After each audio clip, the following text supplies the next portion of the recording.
Hey everyone, and welcome back to English Natural. It's great to have you with us again. Our goal here is pretty simple, to dive into conversations that help you understand the world a little better and maybe even yourself, all while getting comfortable with natural English. If you like what you hear, consider hitting that subscribe button. It really helps us keep these conversations going. Yes, absolutely. And it's wonderful to be here, Puck. Thanks for having me. Carol, it's always a pleasure. Today we're tackling a topic that touches everyone, no matter who you are, what you do, or where you come from. It's about something we all experience, often multiple times a day. Oh, I think I know where you're going with this. Is it about those moments when things don't quite go to plan? Exactly. We're talking about mistakes. You know, those moments where you say or do something and then immediately think, oh, oops. Or maybe it's a bigger, more significant misstep in your work or your life. Uh-huh. And often, those moments can feel pretty heavy, right? Like they stick with you or they define you in some way. They absolutely can. That feeling of dread or embarrassment or even shame. But what if those mistakes don't define you? What if they're actually some of the most powerful learning opportunities you have? That's a fascinating question, Puck. Because I think for so many of us, the immediate reaction is always negative. It's about the failure, not the potential lesson. Right. And that's what we want to explore today. We're calling this episode, Your Mistakes Don't Define You, a new perspective on learning. We'll be discussing why mistakes are unavoidable, how we usually react to them, and most importantly, how we can actually use them to grow stronger, wiser, and more resilient. I love that title. And I have to say, in my journey as an entrepreneur, I've had more than my fair share of oops moments. Some big, some small. So I'm really looking forward to digging into this. I'm thrilled to have your insights, Carol. Your experience navigating the ups and downs of building a business must give you a unique perspective on this. So let's just start at the very beginning. What comes to mind when we talk about mistakes? Why do you think it's such a universal experience? That's a good place to start. I think universally, when we think of mistakes, we often think of something wrong, right? Something that deviates from the perfect path or the planned outcome. Yeah, exactly. It's like a deviation, a misstep, and it carries this negative connotation almost immediately. It really does. And from a very young age, we're kind of taught to avoid them. In school, a mistake on a test means a lower grade. At work, a mistake might mean a lost client or a missed deadline. Oh, absolutely. The system is often set up to punish mistakes rather than to learn from them. It creates this fear of failure, doesn't it? It creates a huge fear. And I think that's why the initial impact of a mistake is often so emotional. It's not just about the action, it's about what it implies about us. That's so true. It goes straight to our self-worth. Like, if I made this mistake, then I'm not smart enough, or I'm not careful enough. Exactly. And that can be really, really tough to process. For me, especially in the early days of starting my first business, every single mistake felt amplified. It wasn't just a business error, it felt like a personal failure. I can only imagine that pressure. When you're putting yourself out there, creating something new, and then something goes wrong, it must feel like the whole thing is crumbling. Can you share an example of a time early on when a mistake really felt defining for you? Oh, definitely. There was this one time, it was probably about a year into my first startup. We were working on this new software product, and we were so excited about it. We had poured all our resources, all our time into developing it. Wow, so a lot riding on it. So much. And we were rushing to meet a very aggressive launch deadline. We decided to cut a few corners on the testing phase, just to get it out there faster. We thought, oh, it'll be fine. We can fix minor bugs later. The classic startup optimism. Exactly. We launched, and within hours, our customer support lines were blowing up. There was a critical bug that made the product completely unusable for about 30% of our new users. Oh no, that sounds like a nightmare. It was a nightmare. I remember just staring at the phone, seeing the calls pile up, and thinking, this is it. We're done. My dream is over. I felt this intense wave of shame and guilt, like I had personally failed every single person who had trusted us. Wow, that must have been an incredibly painful moment. What was the immediate aftermath? How did you deal with that feeling of it being a defining failure? Honestly, I went home and cried a lot. I felt completely defeated. For a few days, I couldn't even look at my laptop. I kept replaying every single decision we made, every shortcut we took. It felt like that mistake had just erased all the hard work, all the progress we'd made. So it wasn't just a problem with the product, it became a problem with you in your mind. Precisely. It was a huge blow to my confidence, and it certainly felt defining at that moment. Like, this is who I am now, someone who makes catastrophic mistakes. That's a very powerful description, and I think a lot of people can relate to that feeling, whether it's in business or a relationship or even just a personal project. That feeling of, I messed up, therefore I am a mess. Yeah, it's so easy to internalize it. And it's not just big mistakes, right? Sometimes even small ones can trigger that same negative self-talk if we're not careful, like sending an email to the wrong person or forgetting something important. Absolutely. The universal nature of mistakes is that they happen to everyone. It's just how we react to them that varies. Some people crumble, some bounce back immediately. And some, like me in that moment, initially crumble, but then have to figure out how to pick themselves up. Because you can't just stay there. The business doesn't run itself. Right. You have to find a way to move forward. So what was the turning point for you after that product launch disaster? How did you begin to shift from seeing it as a defining failure to something else? Well, the first step was realizing we had to fix the bug, obviously. But after that immediate crisis, I remember one of my co-founders, who was a bit older and wiser, said to me, Carol, this is painful, yes, but it's also the most valuable lesson we'll ever get. That's a wise perspective. It was, and it was hard to hear in that moment, but it planted a seed.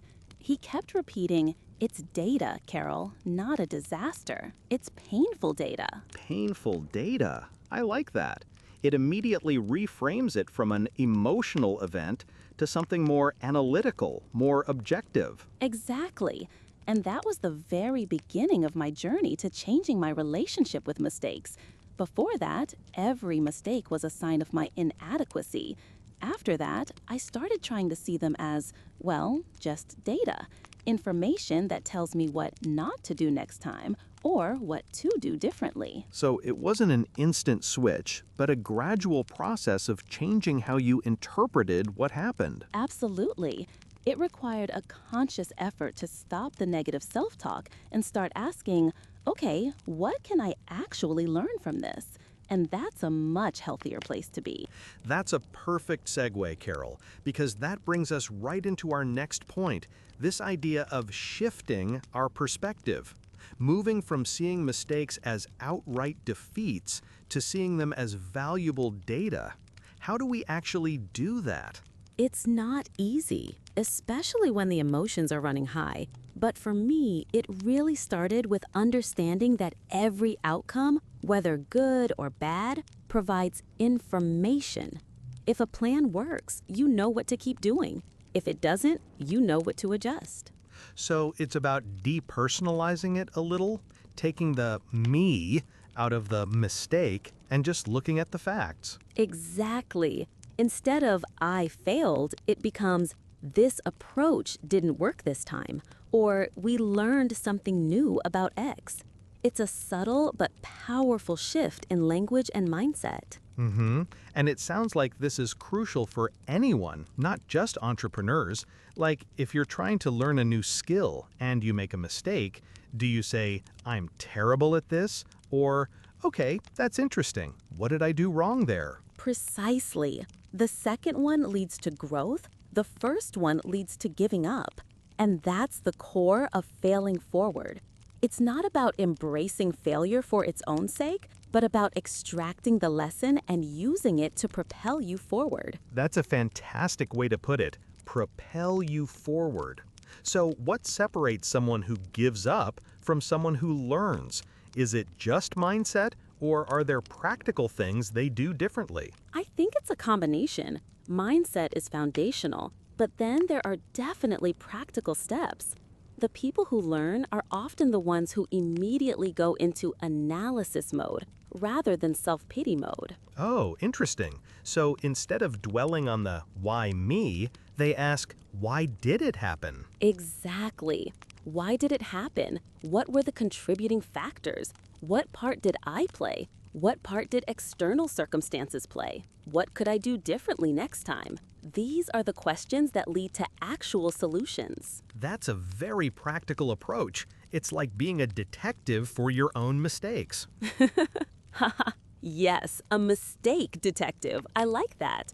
And I remember one time, I had this really ambitious marketing campaign that just flopped. I mean, crickets, no engagement, no sales. It was truly disappointing. Oh man, that's rough. You put all that effort in and then nothing. Nothing. My first thought was, ugh, I'm terrible at marketing. This was a waste of time and money. But then I caught myself. I stopped and said, "Okay, Carol, detective hat on." Good for you. What did you discover? Well, I went back and looked at everything. The ad copy, the images, the target audience, the platform we used, the timing. I even called a few people who had seen the ads but hadn't clicked. That's dedication. Total dedication. And what I found was pretty clear. The images we used were completely wrong for the platform. They were too formal, too corporate, for a social media site that was much more casual and visual. Ah, a mismatch. That makes sense. A huge mismatch. And once I saw it, it was so obvious. It wasn't that the product was bad or the offer was bad or I was bad at marketing. It was simply that we chose the wrong visual approach for that specific audience on that specific platform. So the data was that your audience on that platform preferred a different aesthetic. Exactly. And it sounds so simple now, but in the moment, it felt like a monumental failure. But by reframing it, it became a clear, actionable insight. We adjusted the visuals, relaunched, and the campaign performed beautifully. Wow, that's a powerful example of transforming a perceived failure into a tangible success. It's like the mistake wasn't the end, but a necessary detour. Totally. It was painful, yes, but it was incredibly valuable. And it helped me trust my process more, even when things go wrong. You know, that reminds me of a tiny, everyday mistake I used to make that would just drive me nuts. I'd be making coffee in the morning, half asleep, and almost every other day, I'd forget to put the coffee mug under the dispenser.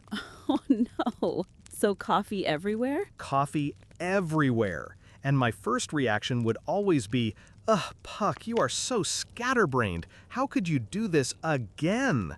I'd get genuinely annoyed with myself. I can picture it. The sticky counter, the wasted coffee. Exactly. And it's such a small thing, but for a moment it would just sour my mood, like I was somehow fundamentally flawed for this minor oversight. But then, one day, I just burst out laughing. What happened? I just looked at the mess and thought, you know what? This is hilarious. This is my little morning reminder to wake up properly before I'd attempt complex tasks like making coffee. And now, if it happens, I just chuckle. It's not a reflection on my intelligence, it's just a funny brain fart. That's brilliant. It's a great example of how even small mistakes can hold us hostage if we let them. But if we just shift that internal narrative, they can become, well, almost endearing. Yeah, exactly. Or at least not soul-crushing. It's about not letting the mistake define your character. It's just an event. It's an event. And sometimes it's even a funny story to tell later. That's what failing forward really means. Using the experience to gain something rather than letting it take something away. That's it. And it sounds like the first step is really just identifying that negative self-talk and consciously challenge it. Absolutely. It takes practice, but it's incredibly freeing. That's really empowering, Carol. So once we've embraced this idea that mistakes are data, how do we actually go about extracting those lessons effectively? What are some practical strategies for learning from them and then implementing that learning? Great question. For me, the first thing is always reflection, but structured reflection. Not just dwelling on it, but actively asking specific questions. Structured reflection. Can you elaborate on that? What kind of questions? Sure. I always start with, what exactly happened? Just the facts, no judgment. Then, what was my role in it? And what were the external factors? It's about owning your part without taking all the blame. That's smart. Distinguishing between what you controlled and what you didn't. Exactly. Then, what was the intended outcome and what was the actual outcome? And most importantly, what could I have done differently, or what will I do differently next time? Those last two are crucial for moving forward. So it's like a mini post-mortem, even for personal mistakes. I love that. It turns it into a learning project. Precisely. Another strategy I swear by is seeking feedback. This can be hard because it means admitting you made a mistake, but getting an outside perspective can be invaluable. Oh, that's tough, especially if you're feeling vulnerable already. But I can see how powerful it could be.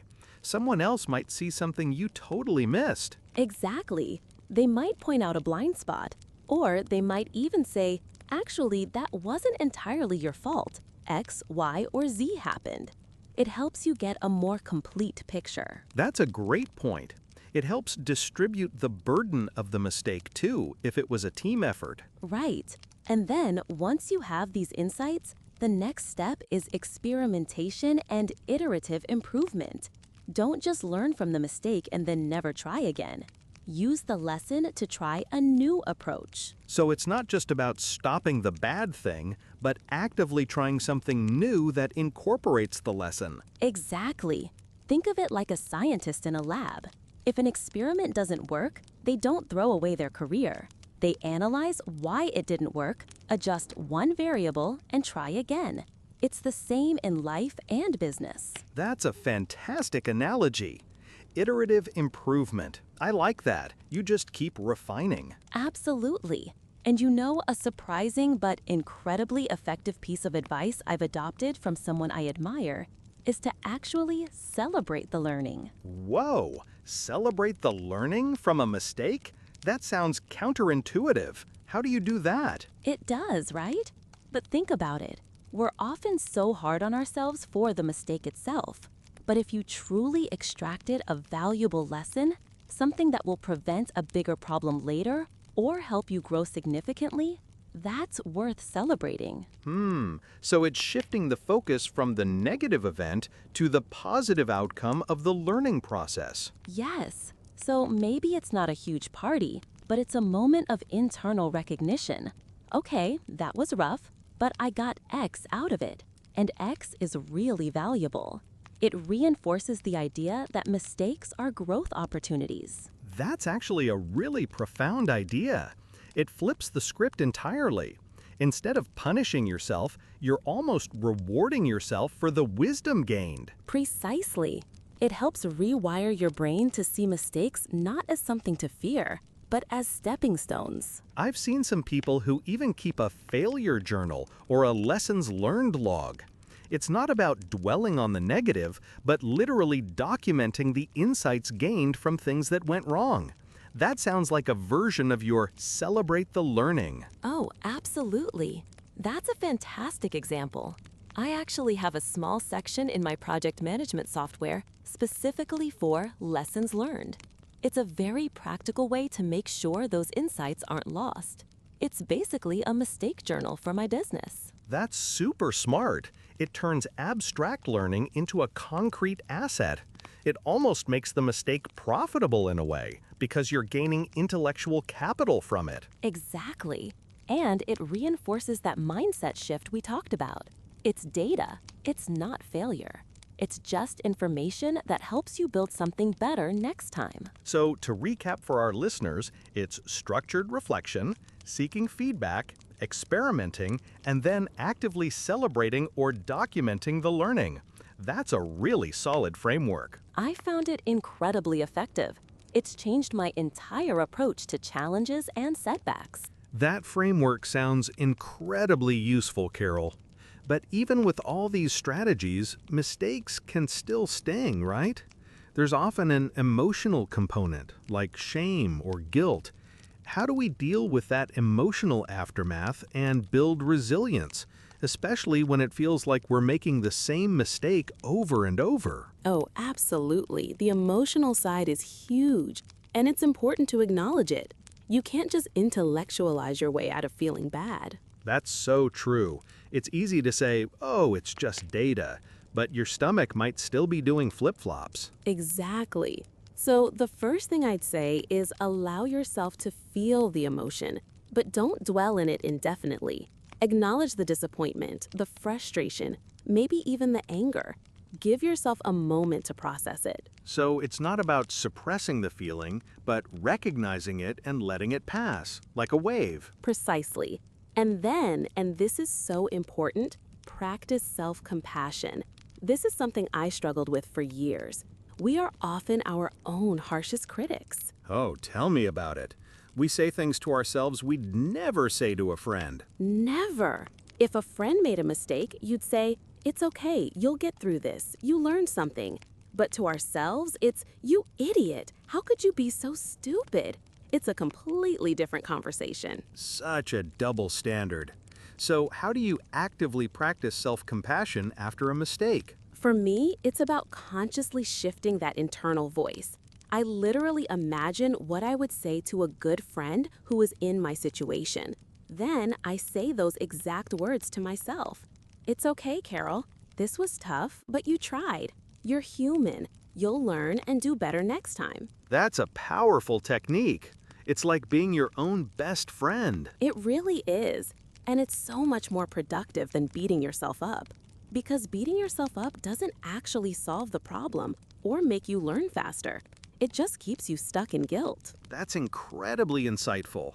And what about when you feel like you're making the same mistake repeatedly?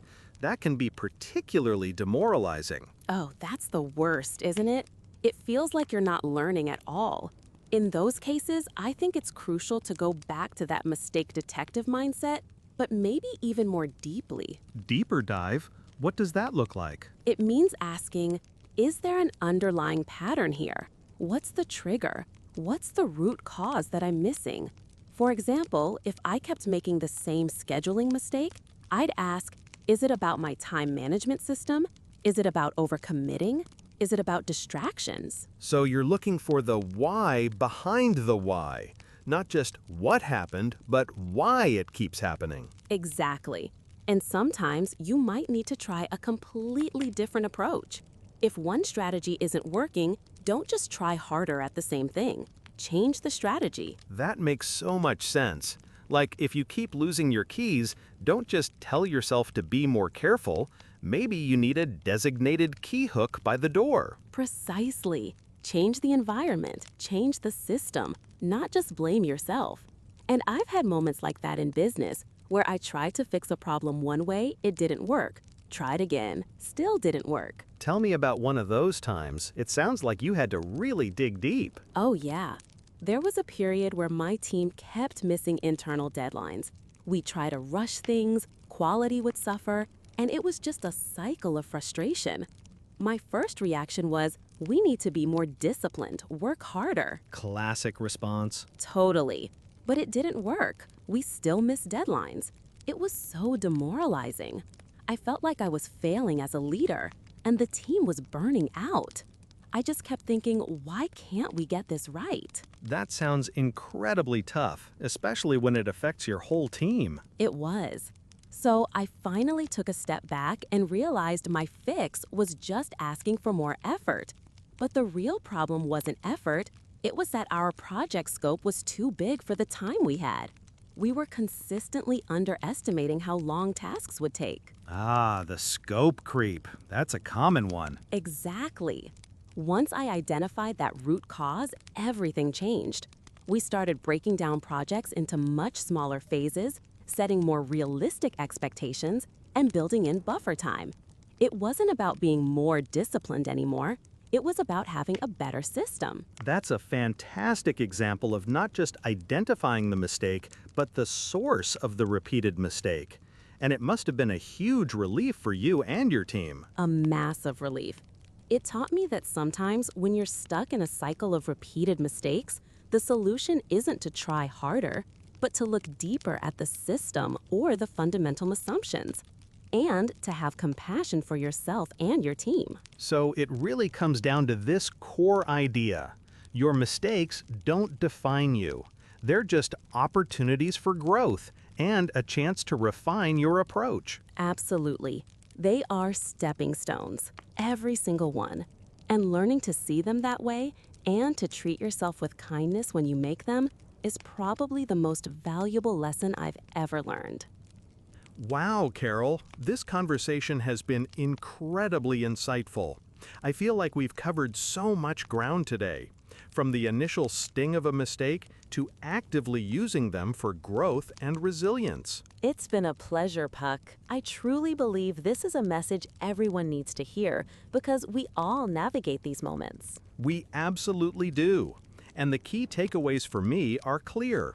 Mistakes are universal, and our initial reaction is often negative, feeling like they define us. But by shifting our perspective, by seeing them as valuable data points, we can transform them into powerful learning opportunities. Yes, and that transformation comes through structured reflection, seeking outside feedback, and actively experimenting with new approaches. Don't just stop at identifying the mistake. Use it to propel yourself forward. And perhaps most importantly, as you so eloquently put it, practicing self-compassion. Treating ourselves with the same kindness and understanding we would offer a dear friend. Because beating ourselves up doesn't help anyone. No, it doesn't. And if you find yourself making the same mistake repeatedly, dive deeper. Look for the root cause, the underlying system, rather than just blaming yourself. Fantastic advice. Carol, thank you so much for sharing your wisdom and your personal stories today. It's been truly inspiring. Thank you for having me, Puck. It was a really wonderful conversation. And to all of you listening, thank you for joining us on English Natural. We hope today's episode, Your Mistakes Don't Define You, a new perspective on learning, has given you some valuable tools and a fresh outlook. Remember, every misstep is a chance to learn, to grow, and to become more resilient. Before we sign off, I'd love to hear from you. What's a mistake you've made that you eventually learned a valuable lesson from? How did you turn that experience around? Share your thoughts with us on our social media channels. You can find us by searching for English Natural Podcast. Don't forget to subscribe to English Natural wherever you get your podcasts so you don't miss our next episode. We bring you daily conversations designed to help you understand the world and improve your English naturally. Until next time, take care, keep learning, and remember, your mistakes are just data on your path to success. See you soon!